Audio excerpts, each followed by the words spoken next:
Welcome back to Shane's Main Shop. I don't think this will be a how-to video, but it might help you out a little bit. This is a McCulloch, it's a Mac 3818 anti-vibration 38cc chainsaw. And the only thing that was wrong with it had a broken spring here. I fixed this a while back. The fill threads on this broke off halfway, so that don't seal.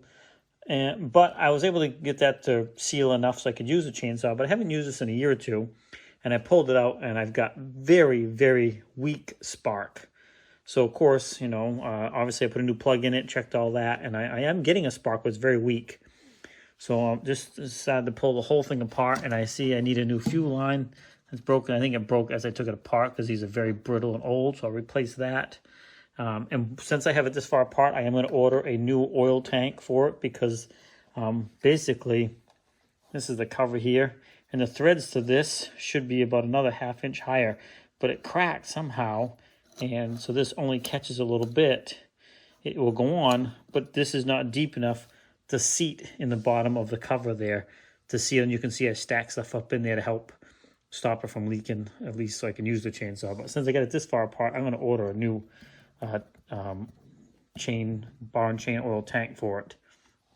But the real reason I was taking it apart was the spark issue, and I just took this off here, and so the wheel here has a couple magnetic points on here. You can see my screwdriver sticks right to it, and as those go around, they pass by. This is normally bolted in here. All right, this bolt's in the way. Let me just show you here real quick in case this helps somebody else out. So this is normally bolted down, you know, roughly like that. It's pretty close to the flywheel. I don't know the gap on this yet. I will get that before I put it back together, obviously. But it sits like that, and as this rotates around, those magnets go by those 2 points on it. It creates the spark. Let me just put this screw here so I don't lose it. And then I'll show you what I found when I lifted that up. Now, the other screw is actually right over here. I'll show you. It's still on this piece here because it's the ground wire for the shutoff. You know, so you can kill. It's a kill switch. So basically, and then the other one hooks on here. Maybe I'll show you how this goes back together. But anyways, I tipped this up, and look how corroded. Not even corrosion. It's just packed with stuff. So this one here, I might be able to wipe a lot of that off my hand. See how shiny that is? And now there's another one of those under here somewhere on this side. Now I'm just trying to do this one-handed, but look how caked up this is. Oh, there it is right there. Look at that, right in the middle. Now this is obviously all extra stuff too. Just wipe my finger off here for a second. But now you can see there's 2 shiny points here. If those aren't kept clean, you will not get a good spark, and this thing will not run. So I could probably throw this thing back together and get it running. But geez, it just makes sense to fix this tank while it's all apart. Put in a tank in, and I actually couldn't get it running out anyways because this line is broken. So I got to get some fuel line for it first. So I guess I'll just leave it sitting here like this until I get those parts and get it put back together, which is a bummer because I really needed it tomorrow, which means I got to use a pullman, which I don't like. They're not the greatest chainsaws, but the darn thing starts every time. Back at the McCulloch, it's a Mac 3818 chainsaw. Now I took this thing apart in the first part of this video on November 26th. I had to go back and look, and now it is January 30th, I think, or something like that. And we were in the process of replacing some lines and doing some other stuff to it. So I got the new lines in, and I got a new primer bulb. So that's what I'm working on today. And I'm going to try and show you where that line, one of those lines, this is one of the lines I'm replacing right here. The other one is the return line that goes down into the tank. And let's see if I can get a little closer there. You can see one of them right here. One line. Let me just tip this like that, I guess. Let's see, can you see that? The light's right in the way no matter what I do. But you can see right there, there's a line right there. That's the one with the filter on it that goes to the carburetor. right below that, and I'll point to it here in a little bit, is where the other line goes into the tank. And it is right in here at an angle. It's tucked in behind the fuel tank. And if I look inside the fuel tank, you can probably see the two lines in there. Yeah, you can see there's one on top of the other. The top one, of course, is the one I don't need to worry about at the moment. I should replace them both, but I didn't get lines for both. There's one directly underneath that is the broken one that I need to pull out and replace. All right, hopefully you can see a little bit better now. Now, I don't know how much this is going to be able to do and let you be able to see, but basically this has got to go in behind, in through there. Now the old line's still in there, so I got to get in the tank here and pull it through, and I got to cut a point on this. I'm just going to do that so it goes to a point. Hopefully you can see that somewhat to a point, so it'll go in the hole a lot easier. Now I'm going to try to reach down in the tank and pull the old one out.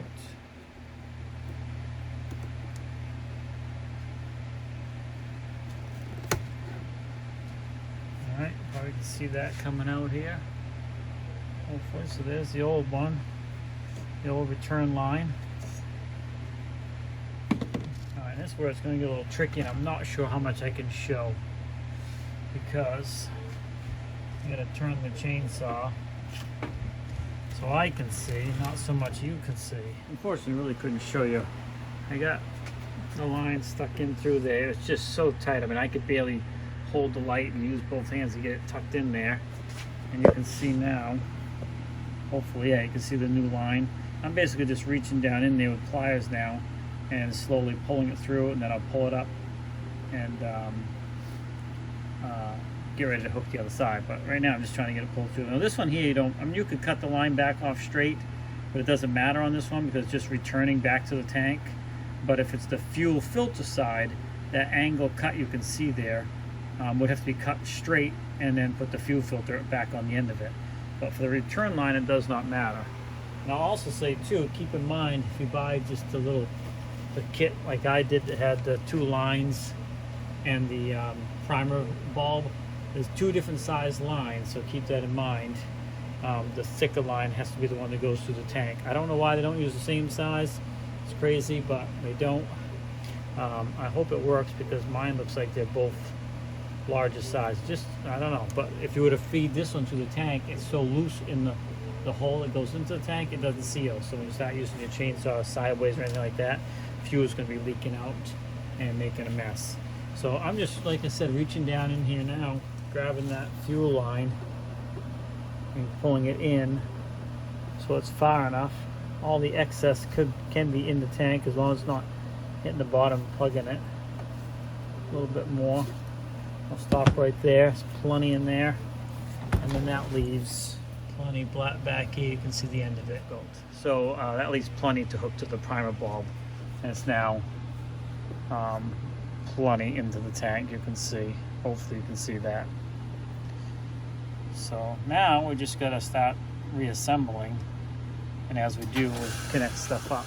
All right, this is going to be a longer than normal video because there's several things going on with this chainsaw, and I don't want to reassemble it all without fixing the next thing. And the next problem with these, and I found out it seems to be an issue, is the bar oil reservoir. The threads on top here go to heck on them, and they end up cracking, and several of these are broken away. So now you can see it's all kind of broken up. There's not barely enough threads to hold this on, first of all, the cover, and they don't seat flush against the inside because some of the threads of this have actually peeled away. Chunks of them were gone. So I'm trying to find a solution to fix it because you can't find these. I mean, you have to find someone who's getting rid of one, a secondhand one. I've hunted and hunted. Maybe, you know, somebody else will find one, but I've been having a hard time. So I've been looking around for different things that might work, and I'm going to, I saw someone do something similar to this on YouTube, so you can look. I don't remember who it was. They did more of an extensive thing. But I'm going to cut these threads off. I cut this off of a, what is it, almond milk, Mark? Yes. So this is off a 1 gallon almond milk container. My brother actually said, hey, this looks like about the right size, and sure enough it does. So I'm going to try to make a clean cut on these, get them off there, put this down, or maybe I'll just leave them, put this down on there, clean everything up, of course, JB weld it all, and then it should go through the housing.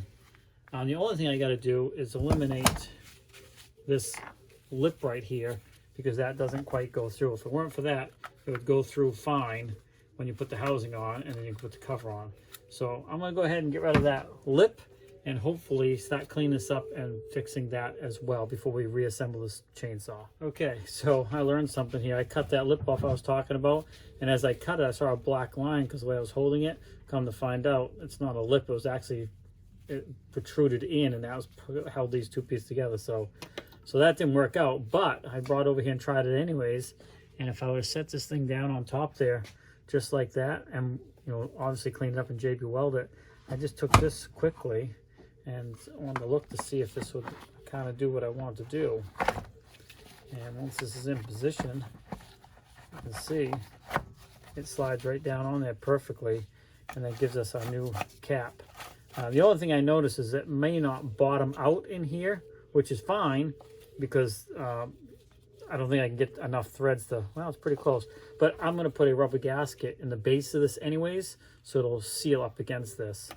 So I think this is going to work perfectly fine, and I'll have a nice pink cover on my chainsaw. Now I'm going to keep this in case I ever find a tank that don't have a cover and I can replace it. But this is going to be my solution, hopefully, in the short term. So now it's just a matter of really cleaning everything up so it'll stick. But that's going to work perfectly fine. And I am going to leave all these threads here. And I'm going to put something round inside here so nothing can get in the tank. Set this on top and get JB Weld all around these here on the inside of this and get that in place so it all seals. So basically now I just got to do a lot of cleaning, and I'll probably even rough things up a little bit with sandpaper so the JB Weld has something good to stick to. I had this down in the center of it, and as soon as I got the JB Weld and this thing in place, I basically just put my finger down inside that thing and pulled it out through the top. That prevented anything from getting down inside the tank. And then I just took my glove and went all around the edge of this to make sure it was sealed, and it looks pretty good. This little bit that's on this is not going to affect anything. So it filled up between the old threads of the old tank and the inside of this new white one. So now I just gotta let it sit. So that should be sealed pretty darn good. So yeah, I'll have to let this sit. It's the quick weld, so it says like 4 hours or something, but I'll leave it overnight to make sure it's good and secure. And I did put this rag down in here, and I'm glad I did, so I wouldn't get stuff running down onto other components of the saw. So I'll leave that there, let this dry up, but I think it's going to look good. Looks like it's going to seal all the way around, and we'll solve that problem. I did find one of these tanks once on eBay or something like that. It was like 35 bucks and had already sold. I would have bought it, but so 35, 40 bucks for a used one, because you just can't find new ones. So that's how we're gonna hopefully make this repair. Well, it turns out this stuff set up a little quicker than I thought. I'm not gonna put any oil or anything on it, obviously, for a while, but it's hard enough and stuff. I can touch it now, nothing's moving. So I am gonna go ahead and start reassembling the saw here as best I can. So one of the first thing I did is I just laid the handle here in position. It can't go on completely yet, but we do have to get these screws in and this wire plugged on here. So there's 2 screws that come out of here. It's the kill switch, and one gets screwed on to the unit like this, and the other one just plugs on here like I just already plugged it on this like that. So that's all set. I got the hoses. I'm going to use the old hose because the new hose, I don't think it's, well, I guess it is the right size. Maybe I should, this one's still pretty supple, so I might just set this hose aside for now. But I got those aligned to where the primer bulb is going to be. So those are kind of lined up there. Everything else inside here is assembled now. Now just to make sure your lines are tucked in where they belong back here, so they're not catching on anything. That's all set.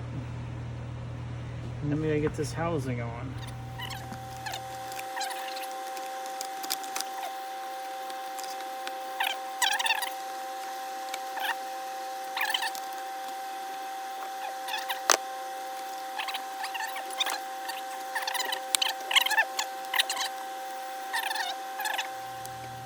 I'm actually not going to screw this down yet because I can see it's going to be putting pressure on that, and that has not cured overnight, so everything kind of starts to come together.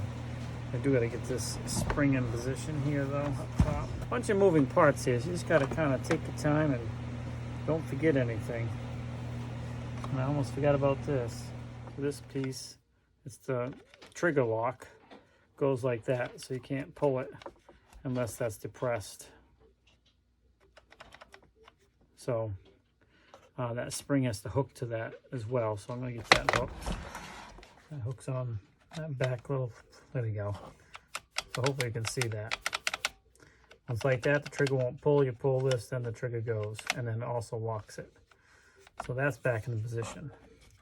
And this mounts on this rubber here. Okay, it's mostly back together. I still got to put the starter cord recoil system back on, which I'm going to clean out first. But what I did in the meantime, because I actually must have forgot some screws over my house because I started taking this part over there. But what I did was I cut a piece of gasket out of this rubber here, and I got it pressed all the way down flat against the top of the cover here. And now it doesn't bottom out, it tightens up on that gasket. So this should solve our bar oil leaking issue. And we got new fuel lines, so we're just going to get this thing cleaned up a little bit more. Oh, I still got to put the new primer bulb on too, so I got to do that. Now when you're doing that, make sure you remember to put the return line goes on the longer connection here. So I know the new line is my return line. It goes back to the tank. So that's going to go on that longer one. And then the other one goes on the other side. Slide that on. Very hard to see with the handle. And then this thing can get pushed back down in there and snapped in place. Oh, look at that. It's working. Enough fuel in there that it started to pull some up. So hopefully you saw that. Yep, so that's working. So that's a good sign. All right, let me get this cleaned up. And you got to make sure you put your choke back on top here as well. And that locks in like this, and just sits here like that. And I've realized I missed the cover too, so I got to grab all that stuff and then we'll get this thing finished up. It's a day or two later, and I was able to find my missing parts, which this was actually right here underneath the rag. But I did find 4 screws over at my place that somehow they fell off the shelf. So it's all back together. I got the screws all on the handle. Everything's good to go. I do have a new filter for it, but I'm going to go ahead and put this cover on because I forgot the filter. So, but anyway, the last thing to do is, this is your choke thing. It hooks right on here like that, sits there just like that, and then this sits down on top like so. And then you have these last 2 screws that go in, and that's actually a flat screwdriver. And that is it. This thing is all back together. All the screws are back in it. Just got to put the spark plug back in, wipe down the outside of it, and it is good to go. All with my off pink / purple almond milk cover for the oil, bar and chain oil. All right, well, thanks for swinging by Shane's Main Shop. Please like, subscribe, comment. Most of you are not subscribers, so take an extra minute, hit that button so you'll be subscribed to the channel and you won't miss any future videos, especially if you hit the bell icon. If you want to support the channel, that's one great way to do it. Also, in the description, there's links to my PayPal as well as some stickers I have available, so swing over and check that out as well. Thanks a lot. Have a great day, and we'll see you in the next video.